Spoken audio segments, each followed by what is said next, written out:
E aí, meus queridos e queridas, meu nome é Professor Pedro Ivo e se você se interessa por calorimetria, fica aqui que a gente vai entender tudo sobre isso, tá bom? O que é calorimetria? Calorimetria é uma área da física que estuda o calor e seus fenômenos térmicos. Então vamos colocar aqui estudo do calor e dos fenômenos térmicos. E o que é calor, gente? Calor é uma energia responsável pela transformação do estado físico da matéria ou da mudança da temperatura. Calor, gente, é uma energia capaz de esquentar os materiais, de esfriar um material ou de mudar seu estado da matéria, derreter uma pedra de gelo, congelar a água, ferver a água. Então, a grandeza física responsável por essas mudanças, a gente chama isso de calor. Então, calor é uma grandeza escalar, é uma grandeza escalar, ou seja, aquela grandeza que a gente não consegue ver, né, sua direção e seu sentido, mas a gente consegue determinar sua intensidade. Então ela é uma grandeza escalar responsável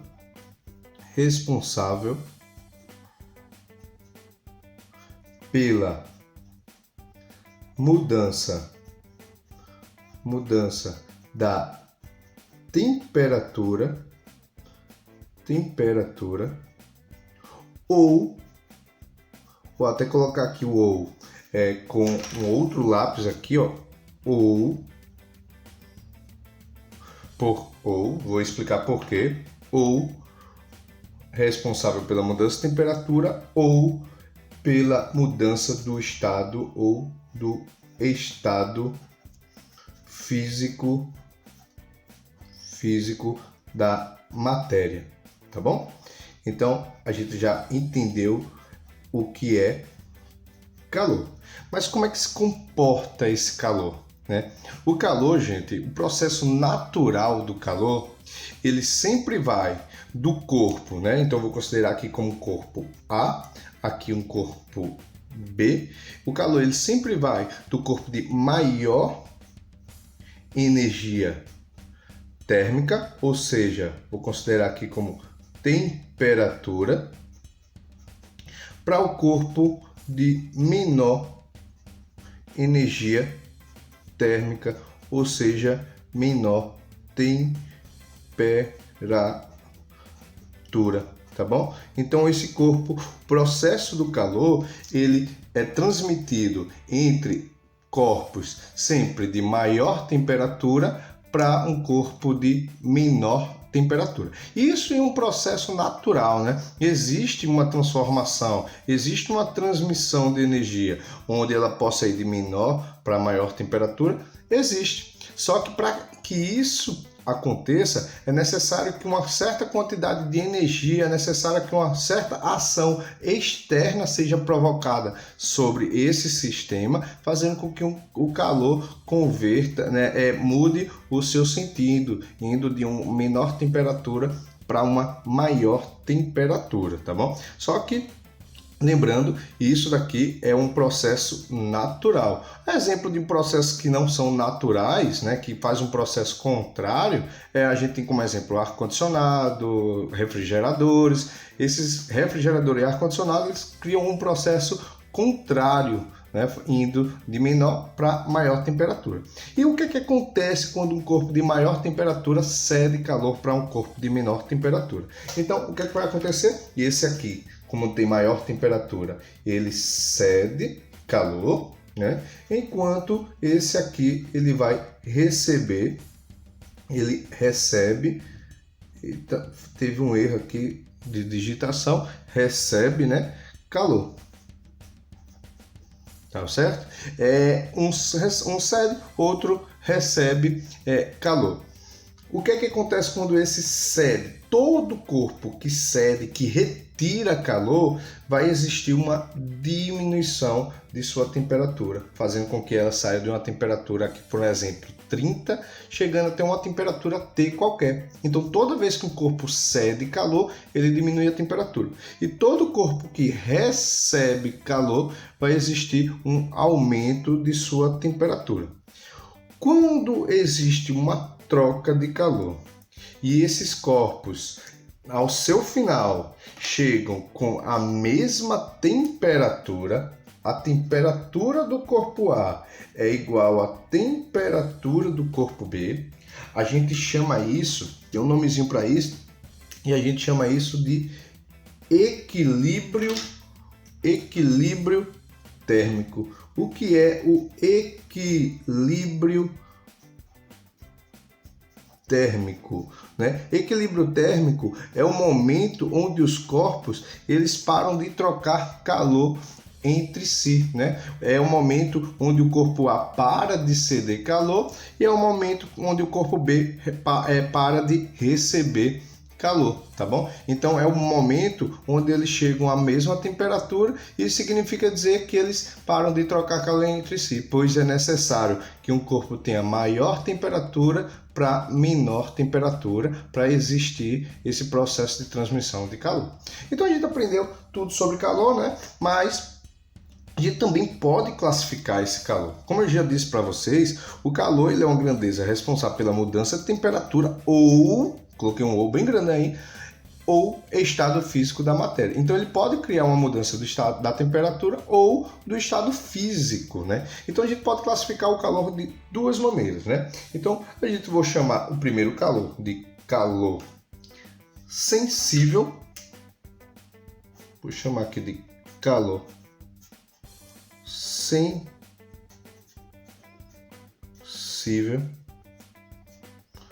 né? E a gente vai estudar um outro calor que é chamado de calor latente. O que é um calor sensível, meus queridos e queridas? Calor sensível é aquele responsável pela mudança da temperatura do corpo. Então, vou colocar aqui, ó, responsável pela mudança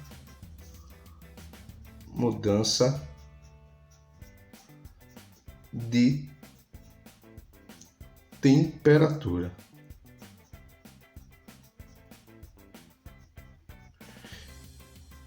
Já o calor que é responsável pela mudança do estado físico, eu vou chamar ele de calor, vou botar aqui, ó, calor latente. E o que é o calor latente? Se calor serve para mudar a temperatura e mudar o estado físico, se esse aqui serve para mudar a temperatura, então só sobra que o calor latente é aquele responsável pela mudança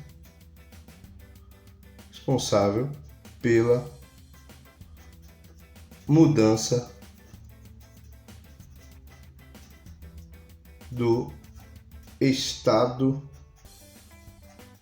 físico da matéria. É ele que faz a gente, um corpo, uma pedra de gelo derreter, ou ele que faz a água ferver ou a água congelar, tá bom? Então o que muda é estado físico, calor latente, o que muda o calor, a temperatura, a gente chama de calor sensível, tá bom? O calor sensível, gente, vamos começar pelo calor sensível. O calor sensível é aquele calor onde ele é responsável pela mudança de temperatura, mas ele depende de algumas grandezas físicas para a gente determinar quanto de calor é necessário para a gente esquentar ou esfriar esse corpo, né? Então, as grandezas são as seguintes, né? O calor sensível a gente pode dizer que ele depende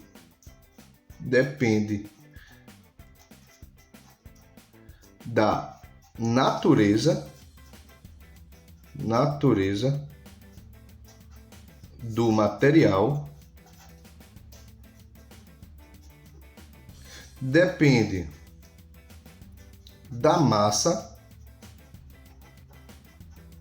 e da variação de temperatura. Então, seguindo esse esquema, o que é que a gente pode chegar a conversar aqui? Eu posso dizer aqui que a natureza do material é o tipo desse material. Existem materiais que têm a necessidade de calor em maior quantidade do que outros, não é? Então, exemplo, a gente chama isso de calor específico, tá bom? Então, calor específico é uma constante que representa bem essa natureza desses materiais, tá certo? Exemplos de calor específicos que a gente pode citar aqui, a gente pode citar o calor específico da água, eu posso citar aqui o calor específico do gelo, eu posso citar aqui o calor específico da areia, eu posso citar aqui um calor específico do alumínio. Calor específico da água. Calor específico da água equivale a uma caloria.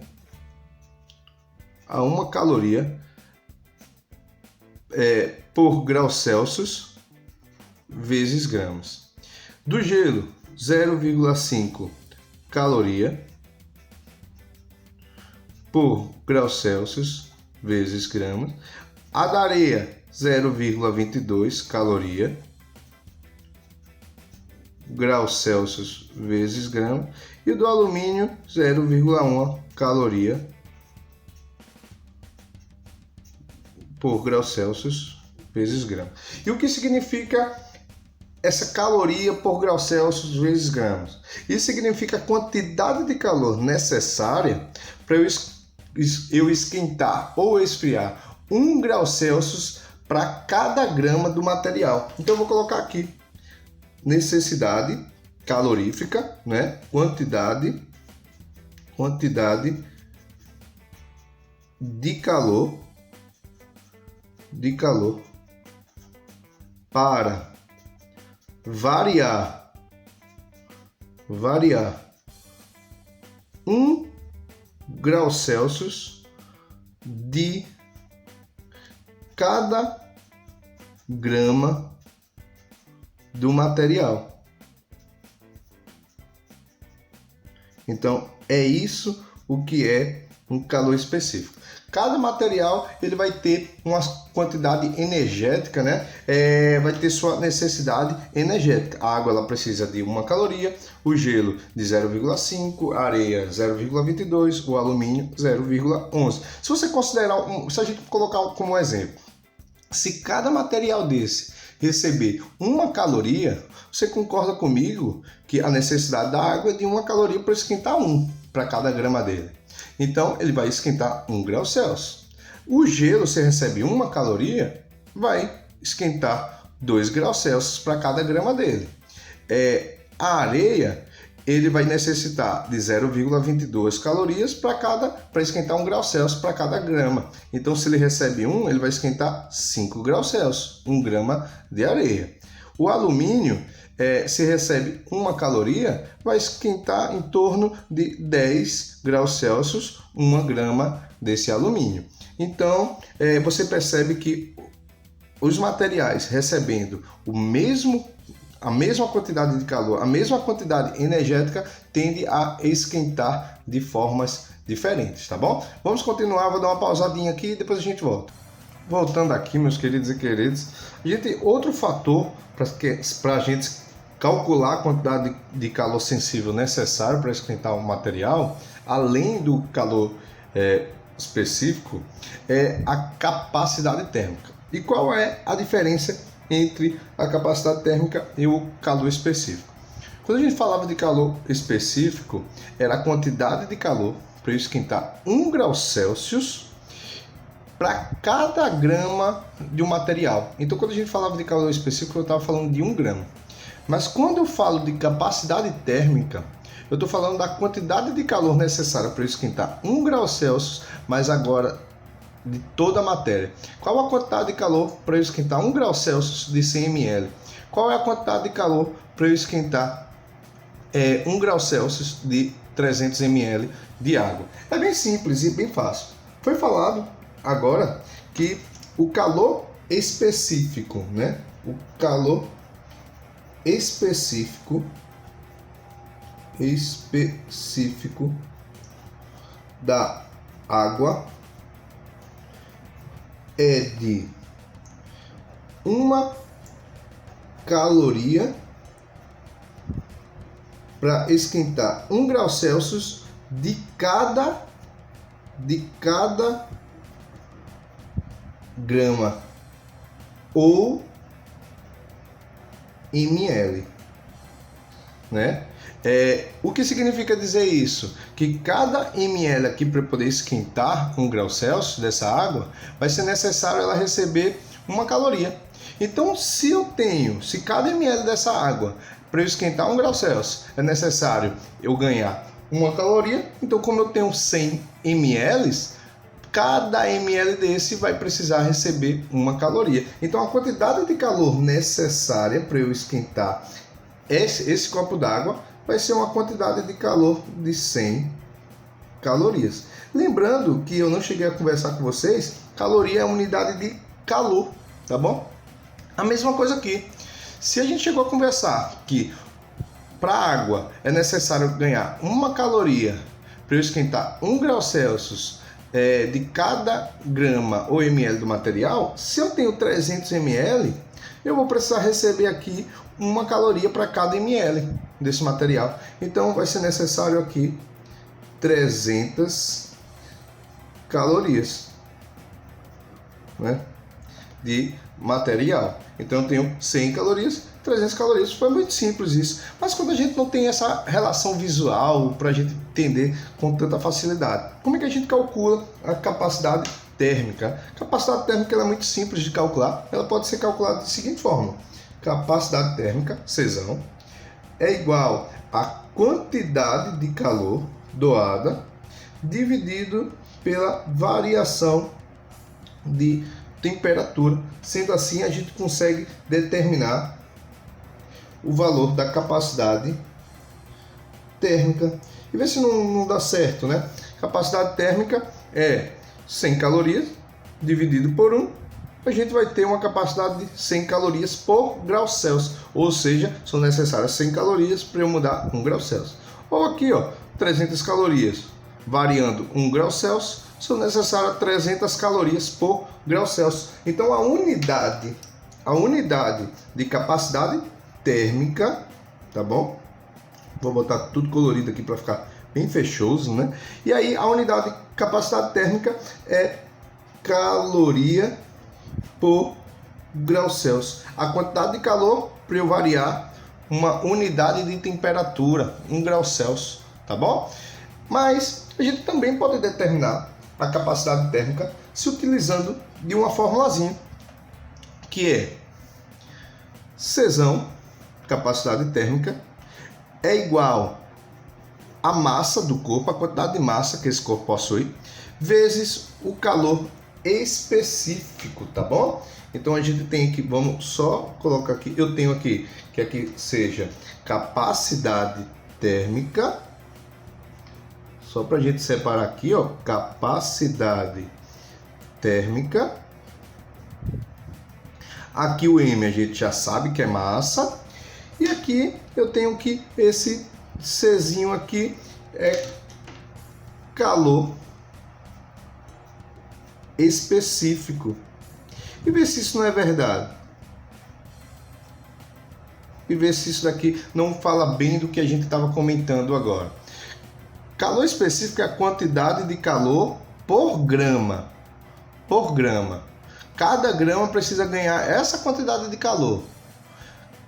Capacidade térmica é a quantidade de calor da massa inteira, não por grama, mas de toda a massa.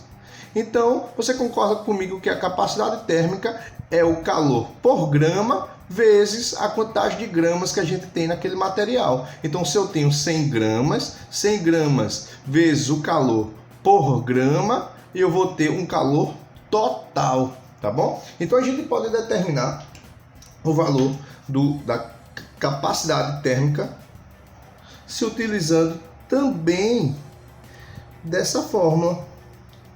Só para ver se ficou bem falado, um exemplo, o calor da água, o calor específico da água é de 1 caloria por 1 grama, né? Mas se eu tenho 100 ml, aqui cada 100 ml desse vai precisar receber 1 caloria. Então 1 vezes 100, a gente vai precisar de uma capacidade térmica, ele vai ter uma capacidade térmica de 100 calorias por grau Celsius. Outra coisinha que eu gostaria que vocês entendessem é que, se vocês perceberam, a massa ela influencia. Quanto mais massa um corpo possui, maior a quantidade de calor, maior a quantidade energética desse corpo para a gente modificar a sua temperatura. Você percebe que é bem mais difícil eu modificar a temperatura aqui de 300 ml de água do que de 100 ml de água, né? Então, considerando tudo isso, a gente pode chegar numa equação fundamental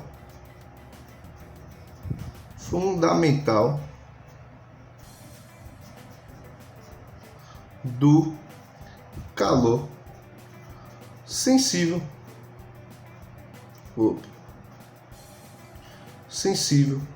né? E a gente vai ter a seguinte equação. Eu disse que capacidade térmica é Q dividido por T. Então eu tenho que capacidade térmica é Q dividido por ΔT, quantidade de calor dividido pela variação de temperatura. Que capacidade térmica também é massa vezes calor específico. Portanto, então, ó, Q dividido por T é igual a massa vezes calor específico. Eu posso pegar essa variação de temperatura aqui, ó, e jogar para o outro lado. Portanto, a gente vai chegar numa seguinte condição, que a quantidade de calor que um corpo precisa receber é igual a massa que ele possui vezes o tipo do material e do quanto eu quero esquentar esse corpo. E a gente chegou naquelas 3 grandezas fundamentais que eu falei logo no início de calor sensível, né? Que o calor sensível dependia do tipo do material, da natureza desse material, da quantidade de massa e do quanto você quer esquentar. E veja se isso não é verdade. Quanto mais massa, mais calor eu vou precisar. Quanto maior o calor específico, maior vai ser a quantidade de energia, né? E quanto mais eu quero esquentar um corpo, maior vai ser essa quantidade de energia. Então, galerinha, a gente termina por aqui. Espero que eu tenha ajudado vocês de alguma forma e a gente se encontra na próxima aula. Valeu, tchau!